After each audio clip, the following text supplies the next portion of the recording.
Hey, it's Don Skaggs again with Empowered Inventing, the one place where we try to help you to help other people by taking your great innovation, the right opportunity, mixing that with sound wisdom so you can turn them into real things like products and businesses. Now, sometimes I have come up with, and I've seen inventors and entrepreneurs come up with products that when they were executed in the right way, really took off. Everybody wanted one. Everybody loved you for making it. And that's just wonderful when that happens. But then I've had other times, and I've seen inventors and entrepreneurs have this happen to as well, where the opposite happens. Even when you feel like you've got everything just right, it falls flat. It's really cool, it's a really great technology, but just you find out in the end, in the final game, that no one wants to buy it. So, sometimes it's something else that goes wrong. Maybe you find out that, oh gosh, it costs more money to build these things, and make these things, and ship these things than it does than I can sell them for. But how do you know? How do you know if you have a right product market fit? Well, I want to talk to you today about 5 ways that you can know that you have that. 5 things you can be watching for with your ear to the ground. And the first one is that people will immediately get it with no hesitation. When you're showing these things and you see people react with it, and they instantly have an understanding of it. You don't have to explain it to them. You don't have to say, oh, well, you just have to do these 14 simple steps. Well, there's no such thing as 14 simple steps. If you make it that complicated, they're not going to instantly get it. So sometimes this is part of just communication of it. A lot of times it's part of the design of the product. Sometimes it's its usefulness. They immediately get it without hesitation because they can immediately see it solve their problem. And then sometimes it's the intuitiveness of it.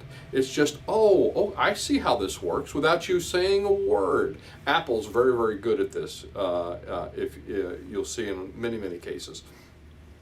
Another thing is that your initial product test results, your micro test in the marketplace, is very good. Now maybe you went to a small show, and if you can do this and you can make a small lot of these and you can go to a small show, I'm hearing a lot lately, and I've seen this before a lot, that this can be a very low cost way that you can test your market. And let's say you go to a small show and you've got a little box of these, and I've told this kind of story before because I've seen it and it's really cool. You've got a small lot box and it's open to the public, and you sell out before noon the first day. And maybe you've just got large crowds gathered around and everybody wants to see what this is. Those are very good signs. Another thing is that you see a really painful problem in a market. Now you got to be sure it's one that you can solve easily, that they'll want to pay for in the right amount. But if you can find that, and it's a really painful problem, and then no one solved it yet, that can be a very good indication of a good product market fit. The 4th thing is that you find a great solution in a market that's unheard of in another. And I love these types of scenarios. I've done these before, and they are just, they're the most fun ones that I do. I really enjoy finding these things because you see them almost everywhere. It's something, you find the solution that's really commonplace in one market, in one industry, but somehow it's just in its own little bubble in that solution. Because in this other industry over here, nobody's heard of it.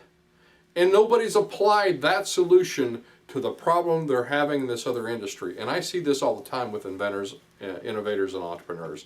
And it is a really great opportunity when you can find that right one. And again, it becomes a really great product market fit. But you have, in order to do that, you have to be watchful. You have to kind of stretch your vision out. I will a lot of times go to trade shows that are not an industry that I'm familiar with at all. I want to see what they're doing in this strange universe that I don't normally live in. And I want to look, and when I'm there, I'm watching for potential. Oh, you've got this problem? Well, over here in this other industry that I know really well, they're doing this. And you all aren't even aware of that? That's an opportunity. That's a good product market fit. So, and this can go both ways. Sometimes it's an industry you're real familiar with, and you've got the solution in the one you're familiar with, and you go to the one that you're unfamiliar with. And then sometimes you have a problem in the industry you're familiar with, and you find the solution in an industry that's completely unrelated. So it can really go both ways, and I've done that, and it really works well if you can find the right one. The one that hits a lot of these parameters, where it solves a painful problem. Another thing, very important, is if you are completely immersed in a market or an industry, you've spent a lot of time in it, so you understand it, you know it intimately, you know what the problems are.